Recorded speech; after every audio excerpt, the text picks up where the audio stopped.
صافي هنا من بعد ما طيبت لي ساندويتش ديالي كيكون هذا هو الشكل النهائي ديالهم. كيجيو مقرمشين ولذاذ، وكيف ما كتشوفوا ما خلاونيش حتى نكمل التصوير. كلاو ليا النص ديالهم، ماشي مشكل. كيجيو على هذا الشكل زوينين بزاف بزاف. كنرافقوهم بالكيتشوب والمايونيز او باش ما كتحبوا. غادي نشارك معكم وحده تشوفوا كيف كتجي من الداخل. بسم الله.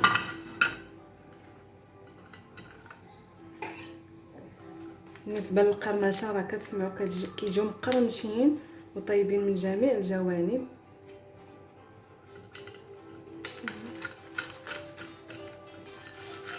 باقي سخون شويه.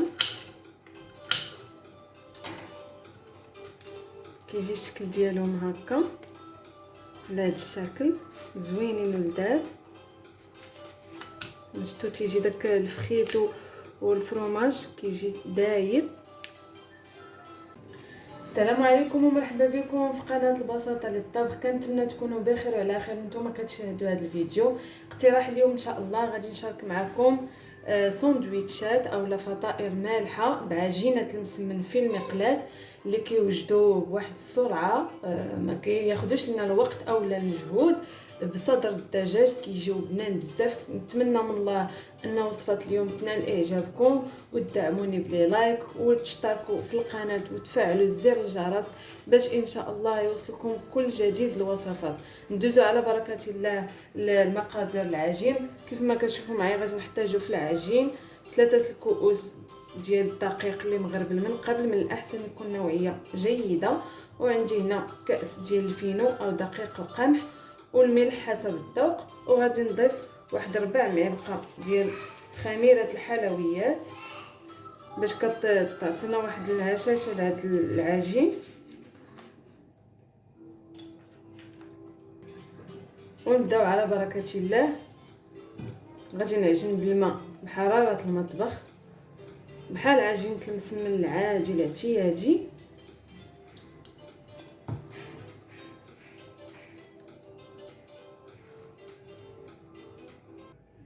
وهنا من بعد ما جمعت العجين سرحته في سطح العمل. غادي نحاول ندلكو واحد 3 دقائق تقريبا. الا كنتوما مزروبين شبيه بلا ما تدلكوا فقط جمعوا العجين ودهنوه بالزيت وديروه في البلاستيك. ديك المده اللي كتخليوه في البلاستيك كيجي العجين ديالو لين بحال الكتوب. صافي هنا من بعد ما دلكت العجين ديالي كيجي على هذا الشكل. ما يكونش قاصح بزاف وفي نفس الوقت ما تكونش العجينه مطلوقه حيت مازال غادي نخليوها ترتاح. غادي ناخذ بلاستيك دهنته بالزيت ما تلصقش لنا وغادي نوضعوها.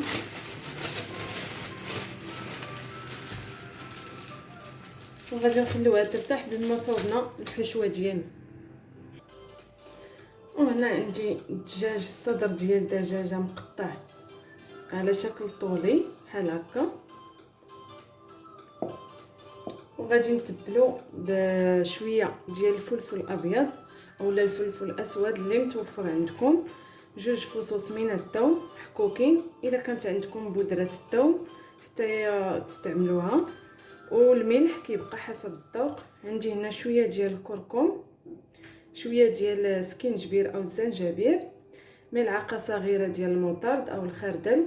وهنا القوام ديال الكوري او بما يسمى الشاورما. الا ما متوفرش عندكم تاخذوا غير الحبات ديال الحلبه وتدقوهم شي 4 الحبات ولا 3 وتدقوهم حتى كيدكوا مزيان وتضيفوهم كيعطيو تقريبا نفس النكهه.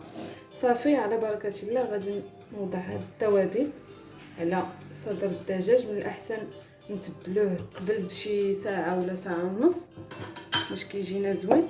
وغادي نضيف واحد الملعقه ديال الخل. ممكن تعوضوها بعصير الحامض، ملعقه ديال عصير الحامض. بسم الله. صافي غادي نخلطوا التوابل مزيان في صدر الدجاج بهذه الطريقه. بالنسبه لصدر الدجاج فانا بطبيعه الحال كيكون مغسول ومسقطر بليله قبل باش كيجينا فتي وزوين، ماشي كيف تجيبوه تستعملوه.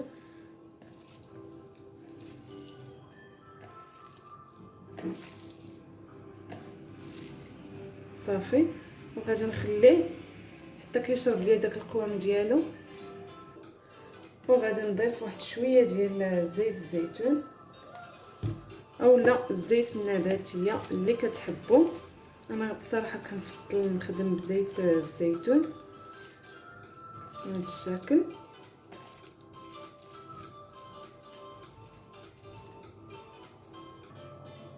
وفي الحشوه ديال هاد الساندويتشات غادي نحتاجو واحد 2 جزرات محكوكين على هاد الطريقه رقاق، اولا تقدروا تقردوهم رقيق، و2 بصلات صغار اللي شلطتهم حتى هما بهذه الطريقه. تقدروا تحكوهم في الحكاكه.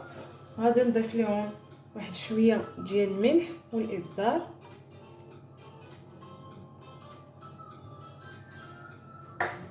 والزيت النباتيه فاش غادي نشحروا هاد الحشوه. وهنا من بعد ما تشحرات الحشوه كتجي على هذا الشكل، كتنشف مزيان. صافي غادي نطفي عليها ونخليها تبرد. وفي نفس المقلاه اللي حضرنا فيها الحشوه ديال الخيزو والبصل درت فيها واحد شويه ديال الزيت النباتيه. من الاحسن ما توضعوا الدجاج ديالكم حتى تكون الزيت سخنات مزيان ومقله باش ما كيطلقش لينا الدجاج داك الماء ديالو. يكون على درجه عاليه من الحراره.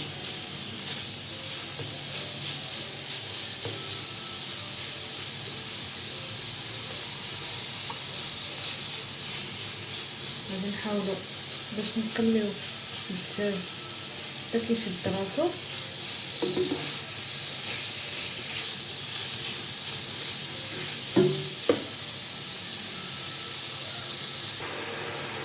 صافي هنا من بعد ما تشحر الدجاج كيجي على هذا الشكل.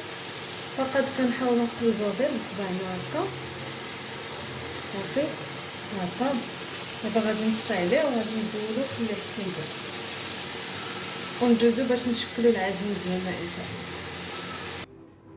وهنا من بعد ما خلينا العجين ديالنا يرتاح غادي نشكلوه.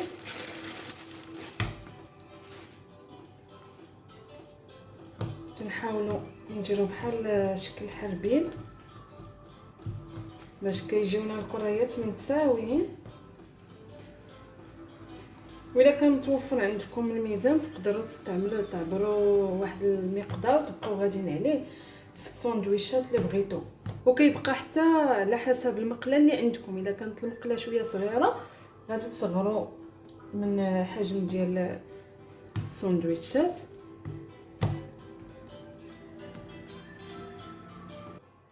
صافي دابا غادي نبداو نقطعوا الحجم اللي بغينا.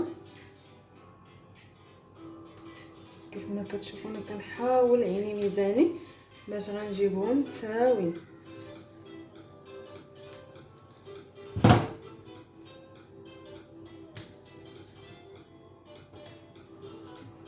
كيجيو على هذا الشكل من بعد ما كنشكلوهم كريات.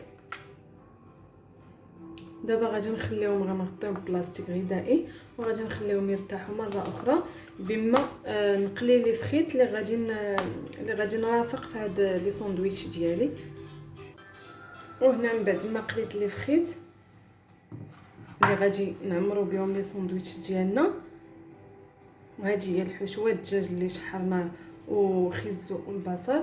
دابا غادي نبداو باش نحضروا المسمن ديالنا. هنايا خديت ورق الطبخ اللي طيبت فيه الخبز في الفران، قطعته حاولت نقطعوه على شكل دائري باش كيجينا سهل في هذه العمليه. وحتى بالنسبه للاخوات اللي مبتدئات غادي يجيهم صعيب يعني يسرحوا مسمنه على شكل دائري ويجروها في المقله، غادي تجي شويه صعيبه. فهاد البابي كيساعد باش غادي نوضعوه في المقلاه. وفي هاد الاثناء فاش غادي نبدا كنقرص المسمنه كنكون دايره المقله ديالي كتسخن.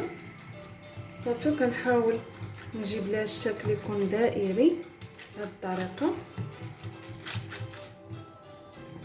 صافي هنا من بعد ما سرحتها كتحاولوا البنات تجيبوا المسمنه ديالكم تكون شويه رقيقه اولا الفطيره تكون رقيقه كيف ما شفتوا بهذا الشكل. حتى هاد الورقه كتساعدنا باش غادي نهزوها. ودابا غندوز باش نوضعوها في المقلاة. وهنا في المقلاة اللي دهنتها بواحد شويه ديال الزيت غادي نوضع الفطيره ديالي. وكيف ما شفتوا هنايا من بعد ما كتشد راسها فالورق بوحدو كيتعزل كنهزوه بكل سهوله. صافي غادي نخليوها حتى كتشد راسها عاد باش غادي نقلبوها. صافي هنا من بعد ما شدت راسها كنقلبوها على الجهه الاخرى وغادي نبداو باش نوضعو الحشوه. بسم الله. كنوضعو الفريت بهذه الطريقه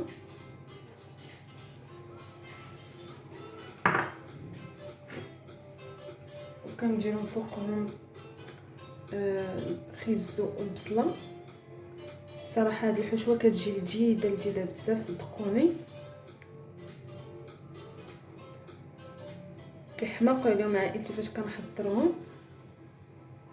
وجبه صيفيه وسريعه ما كتحتاجش منا بزاف الوقت. نيشان كنعمروهم وكيطيبوا. صافي غادي نضيف دابا هذاك الدجاج او صدر الدجاج اللي قومناه وطيبناه. وغادي نضيف الفرماج ساندويتش. كيبقى اختياري الا ما بغيتوش تقدروا ديروا فقط الفرماج المثلث الخاص بالدان بهذه الطريقه. كنجمعوا لها الجوانب على هذا الشكل. كنحاولوا معايا باقي سخونه. بسم الله. بهذا الشكل كنضبطوا الدال. صافي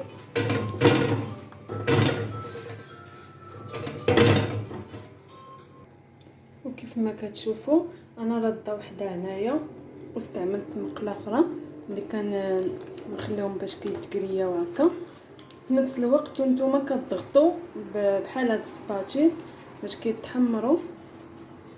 انا نقلب لكم باش تشوفوا كيجيو مقرملين وزوينين. بقاو كتستفوا وحده وفي نفس الوقت حمروا لهم الجوانب هكا كتوقفوهم هكا. كنتمنوا وصفه اليوم تنال الاعجاب ديالكم وتشاركوها مع الحباب والصحاب كيف العاده. وتخليوا لي التعاليق ديالكم على الوصفه الى عجباتكم. بطبيعه الحال غادي تعجبكم ان شاء الله حيت ما غاديش تعرفوني علاش كندوي حتى تجربوه وتذوقوا ان شاء الله. راه كيجي لذيذ بزاف ومقرمش وبحشوه الاقتصاديه. يعني صدر الدجاج كيبقى لينا الاغلبيه ما كنديروا به حتى شي حاجه. يعني كنستعملوه بزاف الفخذ. فبالصدر ديال الدجاج وعجينه المسمن كنحضروا واحد الفطائر اللي زوينين بزاف. تنتمنى الفيديو ديال اليوم ان شاء الله يعجبكم وينال الاستحسان ديالكم.